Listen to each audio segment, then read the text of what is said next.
हकीकत, किसी को बाज़ार हमारी हकीकत नज़र नहीं आती, क्योंकि उस हादसे के पीछे, उस मुस्कुराहट के पीछे कितना बड़ा एक गम का, दुख का और तूफ़ान होता है। ईद आती है, बाप जो होते हैं अपने बच्चों को गले लगाते हैं, ईद देते हैं, बहनें गले लग के मिलती हैं, भाई गले लग के मिलते हैं, अज़ीज़ोकार गले लग के मिलते हैं।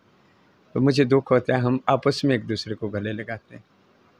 अस्सलाम वालेकुम, आप देख रहे हैं जल्द न्यूज़ और मैं हूं आपका मेज़बान तनवीर हसन। आज हमारे साथ मौजूद हैं ट्रांसजेंडर रहनुमा सबा गुल, जो कि फ़लाही कामों में पेश रहती हैं और इंडस होम वेलफेयर फाउंडेशन जो है उसकी सरबराह हैं। और इस प्लेटफार्म से वो अपनी कम्युनिटी के साथ साथ जो दीगर मुस्तहिक और नादार लोग हैं उनकी खिदमत भी कर रही हैं। सबा गुल, हम आपको पहले तो अपने प्लेटफार्म पे खुशामदीद कहते हैं। जी, अस्सलाम वालेकुम एंड वालेकुम सलाम। मेहरबानी, शुक्रिया। आप बहुत दफ़ा आकर मेरा इंटरव्यू ले चुके हैं, आप मेरे काम भी देख चुके हैं। मैं शाना बशाना मर्दों के साथ, औरतों के साथ, आज जो मैं पाकिस्तान की आवाम को और गवर्नमेंट ऑफ पाकिस्तान, नई जो गवर्नमेंट आई, उसको एक पैगाम देना चाहती हूँ।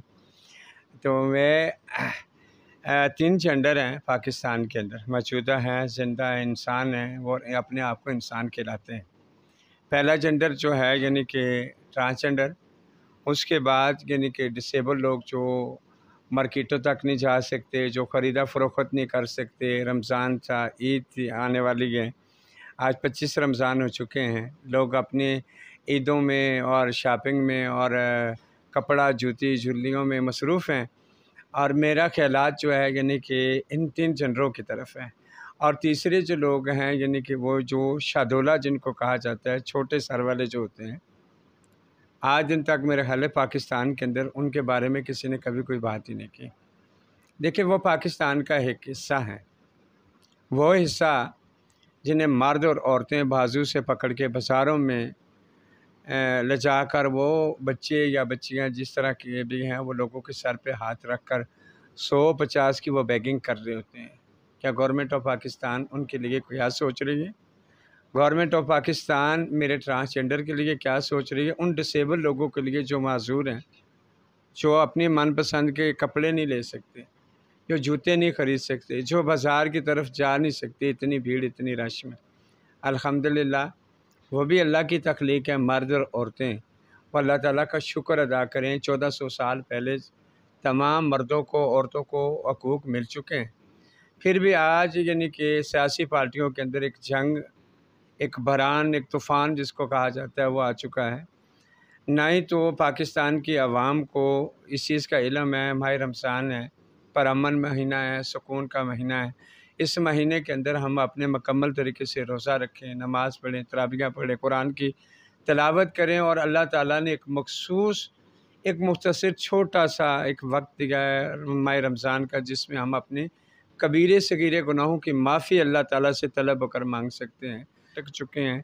इसको हिरासत मदीना नहीं कहा जाता, जिसमें इस्लाम की तवज्जो इस्लाम के ऊपर ना दी जाए। अपने नमाज के वक्त नमाज पे तवज्जो नहीं दी जाती, तरावी के वक्त तरावी पे तवज्जो नहीं दी जाती। रोज़ा रख कर और बहुत सारे लोग डिस्टर्ब होते हैं। माशाल्लाह, पूरे पाकिस्तान में बहुत सारे आपके चेले हैं, तो आप इन लोगों को ज़ाहिर है कि डील करती हैं और काफ़ी अरसे से आप उन लोगों के साथ लेके चल रही हैं। तो आप क्या कहेंगी होते हैं, तो आप एज़ ए गुरु जो है वो किस तरह से देखती हैं कि आपको कैसे वो नज़र आती हैं और किस तरह आप उनका ख्याल रखती हैं? जी, बिस्मिल्लाहिर्रहमानिर्रहीम। इसमें मैं आपने सवाल बहुत ही अच्छा किया। मेरा दिल चाहता है ये सवाल मुझसे कोई करे, मैं उसके सवाल का जवाब दूँ। गुरु कल्चर के अंदर बहुत सारी कैटेगरियाँ हैं। मेरी जो कैटेगरी है वो पूरा पाकिस्तान नहीं, पूरी दुनिया जानती है। 500 मेरा चेला है, 210 मेरियाँ बेटियाँ बन चुकी हैं। जब कोई भी ऐसा वक्त आता है, इनके ऊपर कोई दुख आता है, कोई तकलीफ़ होती है, या पुलिस की तरफ से कोई परेशानी होती है, या माशरे की तरफ से कोई इनको डिग्रेड करता है, या मार पीट होती है, तो वहाँ मैं जाकर उसी वक़्त इनको इंसाफ़ दिलाती हूँ। मैं वो गुरु हूँ आज दिन तक, यानी कि मैं गुरु सिस्टम में जब से आई, मैंने अपने चेलों से कोई किसी किस्म की भत्ताखोरी नहीं की। जिस तरीके से उनसे लिए जाते हैं, वो फंक्शन पे जाएँ तो गुरु का हिस्सा निकालें, मैंने नहीं किया। मेरे गुरु मौजूद है, मेरे चेले मौजूद हैं। मेरे चेले अगर उनसे सर्वे करके पूछा जाए यानी कि सबा गुल के जितने भी चेले हैं वो अपने चेलों के साथ किस तरह का बर्ताव, ना मैं लेती हूँ ईद शबरात, ना मैं लेती हूँ बड़े पान, जिसको बड़ा पान वही होता है जिस तरह एक बेटा कमा कर आता है वो माँ के हाथ या बाप के हाथ में अपनी सैलरी डाल देता है, यानी कि नेक औलाद जो होती है। तो मैं ये समझती हूँ ये पाकिस्तान के अंदर एक पिसा हुआ तबका है, एक मज़लूम तबका है। पता नहीं ये किस तरीके से कितनी मेहनत करके अपनी ड्रेसिंग करते हैं, मेकअप करते हैं, ज्वेलरी ख़रीदते हैं, तो कितना बड़ा दिल लेकर ये इतने बड़े पंडाल में जाते हैं। वहाँ लोग शराब भी पीते हैं और आइस के नशे वाले भी लोग होते हैं, उनकी सुइयाँ जहाँ अटक जाती हैं अटक जाती हैं। तो यहाँ ये इतना बड़ा ख़तरा अनमोल लेकर यानी कि वहाँ एक अपनी पेट की खातिर वहाँ जाते हैं, तो वहाँ भी इनके लिए इनके साथ बुरा सलूक किया जाता है। वो बुरा सलूक क्या होता है, यानी कि वहाँ से चाहे आस-पास वाले लोग दूल्हे की तरफ हो गए या दोस्तों में हो गए या ट्रांसजेंडर की तरफ से भी ऐसे ही मसले मसाइल आते हैं। 15 पे कॉल कर दी फंक्शन ख़राब करने के लिए, सुपर्दारियाँ भी देनी पड़ी, मुचलके भी जमा करवाने पड़े, सोंड का, गाड़ी का, जितने भी ट्रांसजेंडर वहाँ जाते हैं तो वो सारा जितना मलबा होता है वो मेरे ट्रांसजेंडर के ऊपर आ जाता है। जी। हम अच्छा, ये आप कह रहे हैं ना कि वो बहुत ज़्यादा महरूम होते हैं। तो अगर आपने महरूमियों की बात की है तो उसमें मैं आपसे ये पूछने वाला था कि बड़ी बात होती है और बहुत से लोग आप लोगों के नाम पे बहुत सारी बैरूनी फंडिंग्स भी ले रहे हैं और बहुत ज़्यादा अपना जो है उन्होंने क्या कहते हैं कि सिलसिला चलाया हुआ है, लेकिन आपकी कम्युनिटी जो है वो महरूम रह जाती है, चाहे उसको आप ये समझें कि फाइनेंशियली तौर पे उनकी मदद नहीं करते। और दूसरा सबसे अहम बात ये है कि क्या आप लोगों को पाकिस्तान की सियासत में वो मकाम दिया जाता है जो आपका हक़ है? ये तो है कि जी आपको वोट का हक़ दे दिया गया, लेकिन क्या आपको ये जो कैम्पेन्स चलती हैं, जिस तरह से ये मुहिम होती है इलेक्शन कैम्पेन होती है, उसमें आप लोगों को साथ रखा जाता है? कोई पार्टीज़ जो बड़ी-बड़ी सियासी पार्टी हैं, आपको कभी उन्होंने को लिफ्ट कराई है? देखिए जी, सबसे पहले मैं ये कहूँगी, औरतों के साथ बहुत जगह पे मैंने देखा है मर्द खड़े हो जाते हैं, मर्द हज़रात जितने भी हैं वो खड़े हो जाते हैं। और मर्दों के साथ बहुत जगह पे मैंने देखा है, एहतजाज में देखा, कॉन्फ्रेंस में देखा, हर जगह में देखा, वो औरतें भी मर्दों के साथ खड़ी हो जाती हैं। आपने ज़िंदगी में आप यानी कि एक मीडिया से ताल्लुक़ रखते हैं, आपने कभी देखा है किसी ट्रांसजेंडर के साथ कोई ऐसे लोग खड़े हुए हैं? उन्होंने कभी आवाज़ उठाई होगी, यानी कि हम नारे मार रहे होते हैं, हम अगर वो चाट पकड़ रहे हैं, हम अगर हम पीट रहे हैं तो हम रो रहे हैं, तो हम एक हमारा अलग से ही सिस्टम इन लोगों ने बहुत सारी ऐसी दूरियां पैदा कर रही हैं। ये लोग पहले तो हमें साथ लेकर चलें। जितनी भी सियासी पार्टियां हैं, आपने कहा यानी कि इलेक्शन 10 लाख से भी ज़्यादा पाकिस्तान के अंदर ट्रांसजेंडर ख्वाजा सलाम मौजूद हैं। आज दिन तक कोई सियासी पार्टी नहीं इनके पास आई। 10 लाख अब वोट जो काश करेंगे तो इनका भी काम है, जैसे ये जलसे करवाते हैं हमारे बड़े गुर्गों के पास चले जाएं, उनको उससे पूछें यानी कि आपके जितने भी ट्रांस हैं आप हमारे जलसे में लेकर आएँ, वो इज़्ज़त हमें दें। ये 2017 से लेकर सन 2022 की 21 तारीख तक मेरे पास डेटा मौजूद है, 3469 ट्रांसजेंडर का जो कत्ल किए गए। क्या वो इंसान नहीं थे? हाँ, इसी तरह अगर वो डिसेबल लोगों को मार देंगे, उनकी नज़रों में ये इंसान नहीं है। इसी तरह शहदोलों को मार दिया जाए, उनकी नज़रों में ये इंसान नहीं है। इसी तरह मेरे लोग, मेरे बच्चे अगर मारे जाएँ तो वो भी इनके लिए इंसान नहीं। इंसानियत तब होगी, ये विरासत मदीना तब बनेगा जब मेरे जैसे लोगों की दवाएँ इनके साथ चलेगी।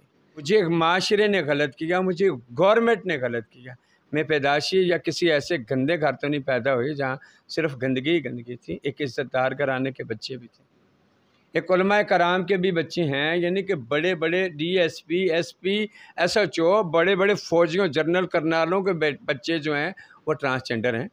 मैं कहती हूँ हर घर में, हर शहर में, हर मुल्क, हर गली-गली, नगरी-नगरी में कोई ना कोई ट्रांसजेंडर तो होता है। जब पहले सबसे पहले इसे घर वाले इज़्ज़त दें, एक मकाम दें, उसका जो हक़ है, प्रॉपर्टी का हक़ है, तालीम का हक़ है, सेहत का हक़ है, दीनी तालीम का हक़ है, पहले वो 4 जो अशरात हैं वो माँ-बाप उनके पूरे करें। मैं तो जो 18 साल से पहले जो ट्रांसजेंडर घर से निकलेगा उसके माँ-बाप के ऊपर केस कर दें। फिर 18 साल के बाद वो ट्रांसजेंडर अपनी मर्ज़ी से फ़ैसला करे मैंने ट्रांस कमेटी के साथ रहना है या अपने माँ-बाप के साथ रहना है। तो फिर उसके घर में ना ही तो उसकी इंसल्ट होगी, ना ही उसकी बेइज़्ज़ती होगी, कम से कम वो एक अपना नाम लिख सकेगा, वो पढ़ सकेगा, वो दीनी किताबें पढ़ सकेगा, वो साइंस की किताबें पढ़ कर यानी कि एक अच्छा शहरी और अच्छा इंसान तो बन सकता है। तो अच्छा, ये ईद का भी मौका है, ईद भी आने वाली है तो आप हमारे प्लेटफार्म से क्या मैसेज देना चाहेंगे अपनी कम्युनिटी को कि उनको कैसा रवैया रखने चाहिए ईद के मौके पे, जो है किस तरह का एक अच्छा ट्रांसजेंडर बन के रहना चाहिए, किस तरह से रहना चाहिए? मैं 2 पैगाम देना चाहती हूँ। सबसे पहले ये पैगाम देना चाहती हूँ, हम ज़रूर मुस्कुराते हैं, हम ज़रूर मेकअप करते हैं, ज़रूर अच्छी ड्रेसिंग करते हैं, और हम अपना दुख, अपनी हकीकत किसी को बाज़ार हमारी हकीकत नज़र नहीं आती।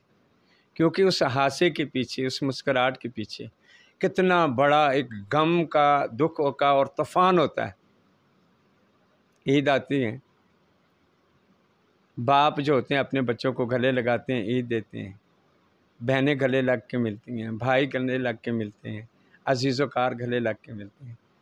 तो मुझे दुख होता है हम आपस में एक दूसरे को गले लगाते हैं, क्योंकि अगर जिनके घरों में इज़्ज़त है मगर वो मकाम नहीं है, जिस तरह एक बेटी का होता है, एक बेटे का होता है, गली मोहल्ले वालों को, बच्चों को पकड़ के गले लगा सकते हैं। हम तो उस घर में भी जाकर ना अंधेरे में काली कोठनी में बैठकर फिर अपने डेरों की तरफ वापस लौट जाते हैं। और दूसरा मेरा मैसेज ये था, ईद तो ईद होती है। ईद कहते हैं ना लोग, जिसका यार होता है उसकी ईद भी होती है। जिसका कोई आसरा नहीं होता, किसी उम्मीद नहीं होती, उसके दिल की नगरी में कोई बस नहीं रहा होता, उसकी क्या ईद होती है।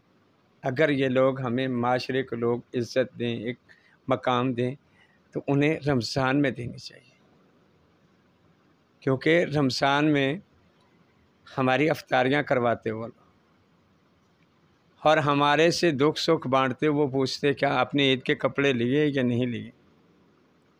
तो क्या वो हमारे से दुख सुख फलोरते, यानी कि आप रोज़े रखते हैं, आप नमाज़ें पढ़ते हैं, आप बहुत अच्छा काम कर रहे हैं हमारे साथ।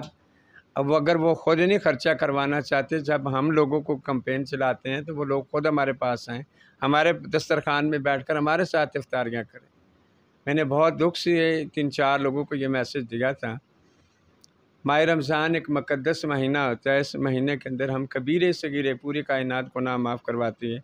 जो खुश नसीब होते हैं, बदनसीब वो होते हैं जिन्हें परवाह भी नहीं होती, ना रोज़ा रखते हैं, ना नमाज़ पढ़ते हैं, ना तरावियाँ पढ़ते हैं, ना कुरान की तिलावत करते हैं।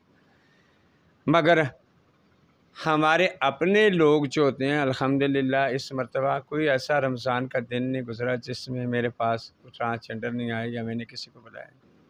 पिछले 8 रमज़ान को मैंने तकरीबन 1500 के लगभग होंगे ट्रांसजेंडर जिनकी मैंने इफ्तारी करवाई। इसी तरीके से मैं गा बगा कभी मस्जिद में भिजवा रही हूँ, कभी आस-पास दे रही हूँ, और फिर एंड पे वही बात आ जाती है, मेरा दुख, मेरी परेशानी मेरे माँ बाप नहीं समझ सके तो ये माशरे के लोग क्या समझें।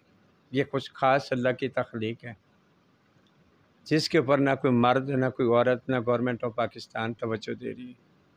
सिर्फ़ हम अपना रोना आप ही कर रहे हैं, क्योंकि इसलिए कर रहे हैं हम एक दूसरे के दुख को समझते हैं, एक दूसरे की हकीकत को समझ पा रहे होते हैं, एक दूसरे की मुस्कुराहट को समझते हैं। जब हम ज़्यादा खुश होते हैं ना, तो आप लोग ये समझा करें ये बहुत ज़्यादा दुखी हैं, क्योंकि हमारे यहाँ हँसी जो होती है वो शर्मिंदगी की होती है।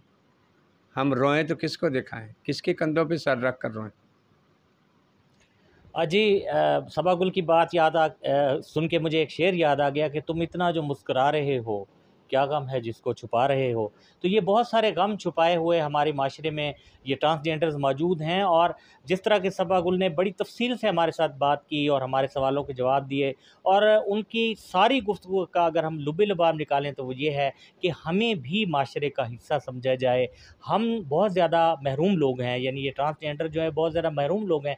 इनकी महरूमियों को बढ़ाइए मत, बल्कि इनकी महरूमियों को कम करने की अगर कोई सबील निकल सके, कोई कोशिश हो सके तो वो लाज़मी करें। इससे अल्लाह ताला बहुत ज़्यादा खुश होंगे और अल्लाह ताला जिससे खुश हो जाएं, तो उससे बड़ी खुशखबरी क्या हो सकती है। तो इसी के साथ ही अपने मेज़बान तनवीर हसन को जल्द से इजाज़त दीजिए। आखिर में फिर ये रिक्वेस्ट कि हमारी वीडियोज़ को लाइक और सब्सक्राइब लाजमी कर दिया करें, ताकि हम इस तरह की जो वीडियोज़ होती हैं, जो इन्फॉर्मेटिव भी होती हैं, जो नए पहलू पर होती हैं, वो आप तक लाते रहें और आप तक वो बर वक्त पहुँचती रहें। अल्लाह हाफ़िज़।